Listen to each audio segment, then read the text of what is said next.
Attention deficit disorder is a condition impacting more than 17 million children and adults in the US. And with so much happening during the holiday season, it can be difficult for them to manage their symptoms. Dr. Andrew Cutler is here now to discuss the effects that the holiday season can have on them and their families. Good morning, Dr. Cutler. Good morning. Pleasure to be here. It's wonderful to have you. So, what are the effects of the holiday season on individuals with ADHD?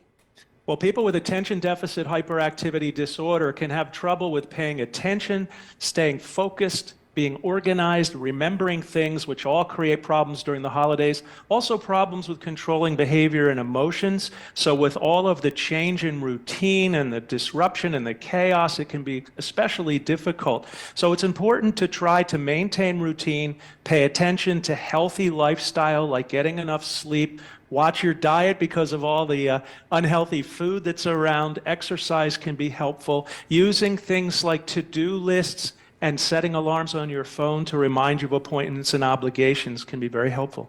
You just mentioned all of those things, but how essentially do these disruptions in regular routines affect children with ADHD?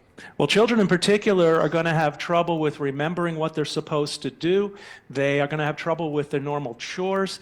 Going shopping with a kid with ADHD can be a challenge because they may be running around and it's tough to keep track of them. It can be very stressful for everyone in the family. So again, using these kind of things. Also talk to your healthcare provider who can give you tips and help you with a plan. And also medication can be very effective. So if you're taking medicine, make sure you have a supply to last through the holidays.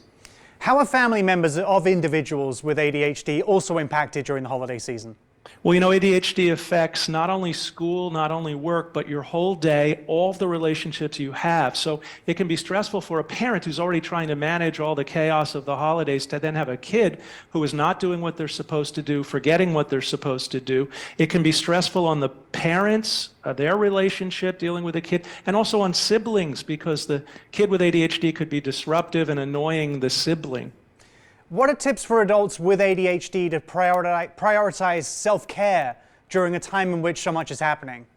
Well, the most important thing is to realize that self-care is important, that you have to take care of yourself. So again, routines, structure, paying attention to healthy lifestyle things, get enough rest and enough sleep. Sometimes check in and make sure that you don't need, some people need a break, a timeout to get away from all the stress.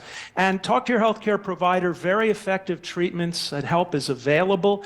We use often medication. I'm partnering with a company called Corium, who makes a medication called Astaris, which can be very helpful. It's a medicine that has a unique combination of immediate release, which gets those symptoms under control in the morning, and then it has a prodrug which gives you smooth release throughout the day to control the all-day symptoms with a gradual offset in the evening. There are always potential risks with any medicine. There is a box warning about the potential for abuse, misuse, and addiction. Potential side effects include cardiovascular, gastrointestinal, neurologic. You want to monitor weight and height in kids. Talk to your healthcare provider because not all medicine works for everybody, and you want to understand the risks and side effects. For more information, I recommend a website called Astaris.com. That's AZSTARYS, Astaris.com. We've mentioned medication, we've mentioned routines. There's also support and communication. So why are asking for support and effective communication with your physician, family, and friends all important this time of year? Well, ADHD can be very discouraging. It can be anxiety-provoking. It can affect people's self-esteem. It's highly genetic. It's no one's fault. You didn't ask for this. You were probably born with this. Communication can be difficult for people with ADHD because they may not be able to listen and pay attention when someone's talking. They forget what they're supposed to do. So communication with family members and friends is critical, as is communication with your healthcare provider who can provide help. Thanks for joining us, Dr. Cutler. That was definitely a lot of great, valuable information. I hope it helps a lot of people improve their holidays this season. Thank you.